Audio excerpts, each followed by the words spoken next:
형법에서는 보통 보면 먼저 학자들이 이 형법을 정리를 해보면 보통 그 폭행의 개념을 한 4가지로 정리를 했습니다. 재광의하고 광의, 그 다음에 협의, 재협의 이렇게 나누어 보죠. 그러면 제가 한번 이야기를 해보면 재광의 제일 넓은 의미의 폭행에 대해서는 소요죄와 다중불행산죄라는 죄입니다. 그 조문을 제가 한번 읽어봐 드리면 다중이 집합하여 폭행, 협박 또는 손괴의 행위를 하는 경우 이게 소요죄이고 다중불행산죄는 폭행, 협박 또는 손괴의 행위를 할 목적으로 다중이 집합하여 그를 단속할 권한이 있는 공무원으로부터 3회 이상의 해산명령을 받고도 해산하지 아니한 자 이렇게 돼 있죠. 그리고 두 번째 광의의 폭행은 가장 가까운 예로 가장 접하게 되는 게 공무집행방해죄입니다. 남에 대한 유형력의 행사를 폭행죄로 보고 있습니다. 그러니까 이게 협의가 되는 셈이죠. 그리고 재협의에 대한 폭행을 규정하고 있는 것은 여러분도 알다시피 강간죄와 강도죄가 되겠습니다.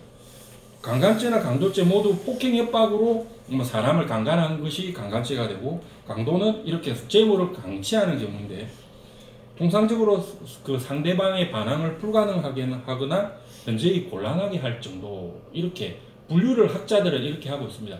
근데 다만 여러분들도 상대방이 계속 시비를 걸어요. 시비를 걸어서 아이고 조용히 이야기합시다 하면서 팔을 2, 3회 이렇게 끈 거, 이것도 그러면 신체에 대한 유형력 행사 아닙니까 하는데, 이거는 상해의 결과가 생길 위험성도 없고 뭐 그게 고통이나 불쾌감을 야기한 것도 아니니까 이거는 폭행이 아니다라고 본 사례들이 있습니다. 대법원의 판례가 있고, 그 다음에 상대방이 뺨을 꼬집고 막 주먹으로 막 때립니다.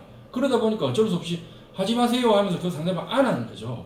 이 경우도 대법원에서는 폭행죄라고 볼 수 없다라고 했습니다. 이 경우도 그 유형력의 행사가 상해의 결과의 위험성도 없고 그 다음에 고통이나 불쾌감하고는 뭔가 아니냐 하는 부분인데, 이거는 세부적으로 들어가면 또 관련해 또 폭행죄가 되려면 이 폭행의 대상은 분명히 신체여야 됩니다.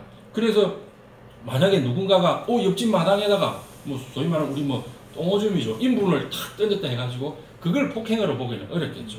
또 대법원의 어떤 사례는 막 폭언을 하면서 막 욕설을 합니다. 욕설을 하면서 그 다음에 방문이나 대문을 막 발로 차버렸다. 그거는 또 여러분들이 봐서 이거는 폭행 아니겠다 싶은 거죠.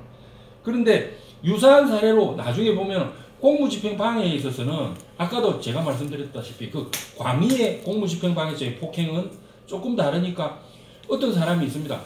파출소에서 그 경찰관들이 마음에 안 들었어요. 그래서 파출소 바닥에다가 똥오줌을 막 던져버렸어요. 그리고 그 있는 잿더리를 가지고서 막 바닥에 던져버리고 그런 거죠.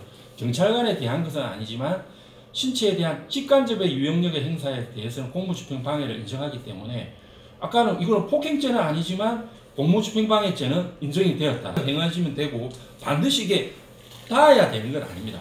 제가 만약에 여기 있는 우리 위원장님한테 돌을 앞쪽으로 탁 던져가 돌이 앞에 툭 떨어지거나 돌이 머리 위를 촥 지나가 버린다 하는 그런 사정이 된다 하더라도 폭행죄를 인정한 일본 판례들이 있습니다.